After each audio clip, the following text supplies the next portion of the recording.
So what do you have to say today? The Foreign Secretary has come up with a statement that the Prime Minister and Prime Minister Modi and Donald Trump had a word over a phone call, and they talked to each other for 35 minutes, and our Prime Minister has categorically emphasized on this thing that it's a bilateral issue between India and Pakistan. There is no question of mediation of any of the other country, and so in the past, so now and in the near future, we will not call or will not entertain any kind of intervention.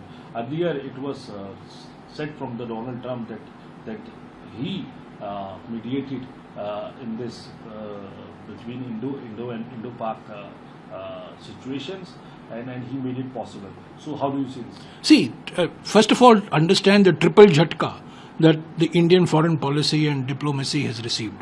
Today, Field Marshal Asim Munir, whose provocative, incendiary, inflammatory comments are directly linked to the Pahalgam terror attacks. That same gentleman is today invited for a one-on-one special lunch with President Trump.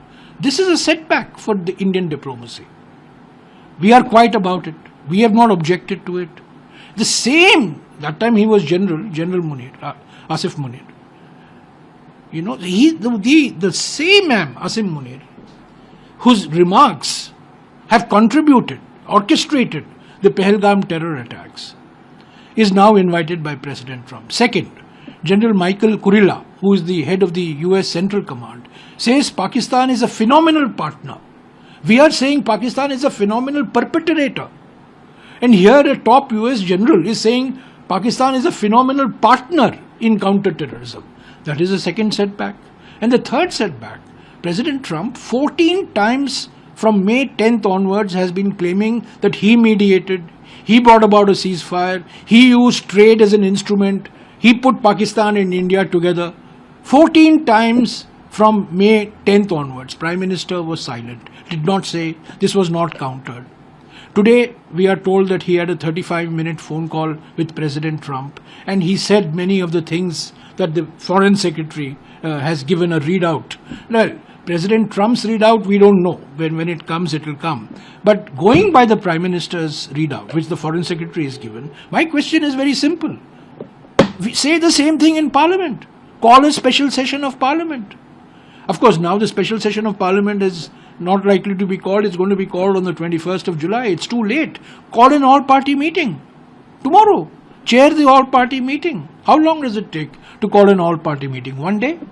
Call an all-party meeting and say the same things that you have supposedly have told the President Trump. You know, on the phone, you said this. You know, mediation, no American role. Terrorism, act of terrorism will be an act of will be taken. We will respond. It will be an act of war. All that, say the same thing. Say it to the all-party meeting. Why are you running away from the all-party meeting? Why are you not saying the same things you're getting the Foreign Secretary to say through a statement? Why don't you say the same thing? So our question to the Prime Minister, speak out. Have the courage to speak out and say all these things that America had no role, no mediation, all the things that, that is being said that he told President Trump. And why the silence on this lunch of Field Marshal Asim Munir with President Trump? Why the silence on General Michael Kurilla calling Pakistan a phenomenal partner? That's why we want a debate in Parliament. We want a constructive debate.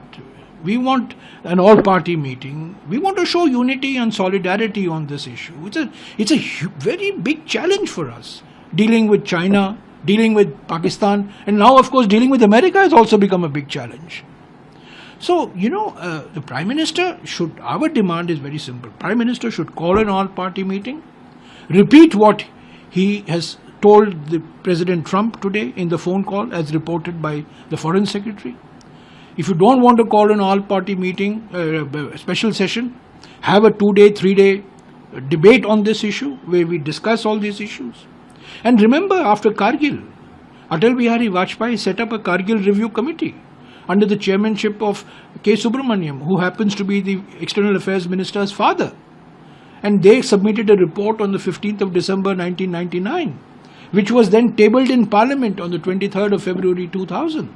And that looked at the whole issue, why Kargil happened, what are the lessons we learn, what are the steps in future. So we want a similar exercise, do a comprehensive assessment.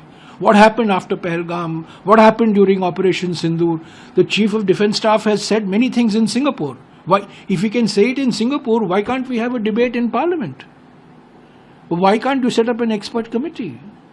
And, place the report in Parliament and have a debate on that committee's report like it happened on the Kargil Review Committee. And of course, there will be sensitive issues that will not be part of the report. We understand that. Thanks, sir. Thank you.